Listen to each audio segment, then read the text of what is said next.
What's up, everyone? We just made it to Atlanta. Hey, With what's the going gentleman on? right here, Chris Moreno. We're wrapping up an amazing week.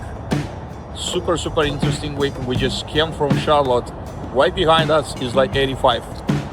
You can see the Friday afternoon traffic. What are the highlights of your week? You've been in New York and then you've been in Charlotte.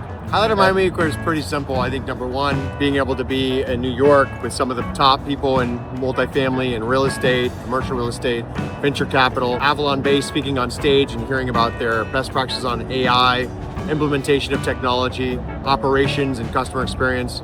Toby Bizzuto, talking with him in his session, they're just highlighting how AI is going to differentiate to elevate the human experience. Then obviously being in Charlotte, hosting a great dinner, and there were some great dinners in New York. I think one of the great things about our industry in real estate is bringing together the best operators, investors, venture capitalists, and founders in technology. So it's just great.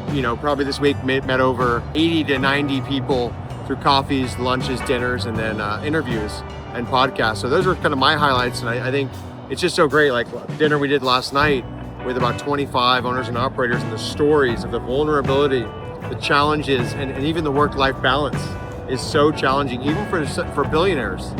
People who manage over $5 billion in assets still have these challenges. So I'm always intrigued by the ability to hear from them of the playbooks. I always look for not just what worked well, but what is the challenge and what's not working, and hearing those stories of how they overcome challenges. So that's what I'm most excited about. I think on the trade shows, you hear mixed bag. I hear people who said these were some of the best events they've been to and had the most meetings. I hear other people who say it's tough. It all comes back to what are your expectations. If some of these trade shows have 800 people, or one has 2,000 people, or one has 4,000 people, you can never meet with that many people anyways. So I always like to say, what are your expectations on an event? It might be that you're trying to meet with 20 people, 30 people. With us, we're trying to have interviews with 5 to 6 CEOs to tell their story. So I think everything comes back to expectations and having some kind of ROI on that. I mean, how do you feel about that? Yeah, well, it's more than just expectation, right? Because you can say my expectation is to meet 100 people. Is that realistic, right? Yeah. And then is that something that you plan for? Is it wishful thinking, or is it something that you have an execution plan? And how do you follow up on? One of the things that I wanted to say is that many companies gauge the interest for a conference based on what their sales force is telling them. And I have some words to say right here. I think it's very important to understand that if you have 500 people at the conference, but then you could hit like 10 or 20 decision makers, this could be like an incredible success, especially the right people. But how do you get to like the 15 or 20 people? As Chris said earlier, we had amazing people last night at an executive dinner, and then a lot of folks that I talked to today, they didn't find a fraction of those, executives like during 2 days of conference. So at the end of the day, it's like, how do you target, how do you get in front of those individuals, those high worth individuals, and then how do you put value into a middle market conference? And I think that there's a lot of value. What most people don't realize is that a middle market conference represents 80% of the total multifamily, 75 to 80%. So while everybody is like fighting over like large conferences that have the institutional owners and managers, that's only like 20 to 25%. So there's a lot up for grabs into the middle market space. I think IMN excels in doing those like regional events, and we love partnering with them. And also there's a lot on a table out there for everyone that participates, a lot of opportunity on a table to actually target. But that's kind of like a science. So I'm thinking, Chris, we should probably do a series of videos and just kind of like share with people how we actually do that, like how we execute. Well, I think a key thing too, I always like to say, are you providing value to the right people? I think too many people are using it. We were just talking about AI, and one of the things on stage at Cretech, also at IMN, was that with the use of AI, people are now feel spammed. And if there's 300 vendors at an event, if there's 800 vendors at another event, and imagine getting 800 emails every week leading up to an event. 800 people asking you for a meeting, 800 people asking you for a dinner, 800 people asking you for a demo, when you're maybe going to implement 4 to 8 pieces of tech this year, if you're lucky. So I always think about, are you actually doing the work of discovering, is it the right person? Is it the right fit? Is it the right timing? And then not peppering someone, but actually figuring out the right time. So that's just how I feel. And I think looking forward to events, one of the events we were just talking about today, we've got NAAAOD, which is a phenomenal event more focused on advocacy, which is going to be in Atlanta coming up. And then we've got OpTech with Retzi, and that's a members only event, but that's going to be in Vegas. And that's a phenomenal event. I know you're an influencer. I'll be there as well. And we've got a lot of great programs happening. And it's going to be an exciting new event that the Retzi team has been putting on for this year to bring together the top minds. So I think, to your point, strategizing the right way, but not trying to be spam, trying to be unique and short and helpful. That's the most important thing in this industry. Let's share a couple of great stories from last night. I think it's very important. So without naming names. Without naming names, of course, but what's the top most powerful story from last night? I think one of the most powerful stories from last night was in the room, and thanks for having me there. Thanks for all the people who invited us and were able to co-host. But I think one of the most beautiful things was literally, as people were going around the room, someone said, "I want to cut a check into your company." And that was epic.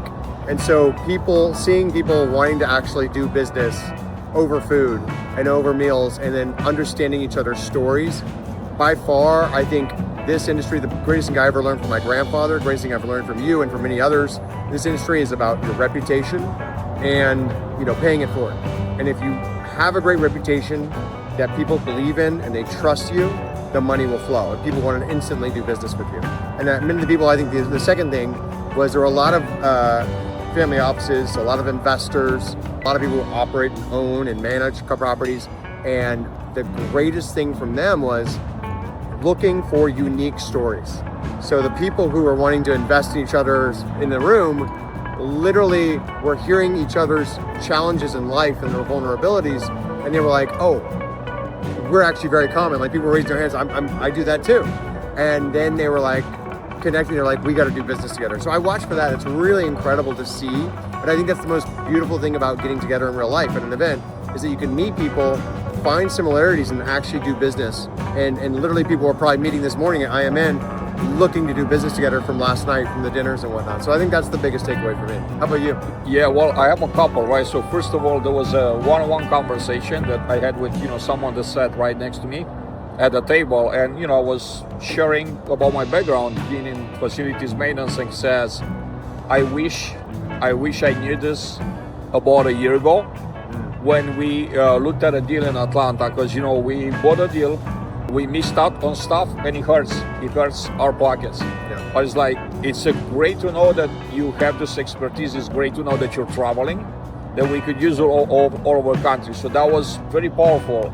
Okay, I didn't think that this person didn't know about my background, and I just learned that last night. So that was a great opportunity. Secondly, what really struck me this morning is I was in a trade show area at a conference, and there were 4 or 5 folks that were part of our dinner last night. They stopped, saw me, said hi to me, and said, "Last night was incredible." So it's been resonating so high level with so many people that we could realize the impact. Even the next day, they felt compelled to share this with me. What we really want to do is to share behind the scenes things that have worked for us and they're working for us. At the end of the day, we want you all to be successful. It's nothing that we're trying to hide. We're really trying to help out here. So be on the lookout. We're gonna come up with a number of series of videos that we wanna share what we do, what works well for us, and how we fill a room with, last night, 20-25 executives in a room, and people that are actually ready after a wonderful dinner to write a check to invest in a company that the guy right next to them sits. So I think one of the other cool things that stood out was 4 immigrants in the room. So the immigrant story similar to you, there were several others who came to this country, and I think the chips on the shoulders stories, but you're right, how do we find the people who are, the difference between people who are extremely successful and the people who are still learning and being mentored by. So we want to bring those stories, share those stories from us, but also what we learn from other people. And I love it. I think that, there's so many people, I'm actually been on the backs of others who have helped me through this industry and growing businesses. So excited to share this more, and yeah, Great. Thanks for having me, Adrian. Folks, the biggest story here is that we want to show you how we do it versus like how it's supposed to be done, right? We don't want to be the professor in the room. I don't think people need to be taught, right, or told down to. We just wanted to share what works for us, how we did it, and like real life stories from behind the scenes. I don't think that it's anything that we want to keep secret. So just be on the lookout. Chris and I are gonna come up with a series. Super grateful for all of you. Thanks for watching. Have an amazing weekend. Take care, y'all.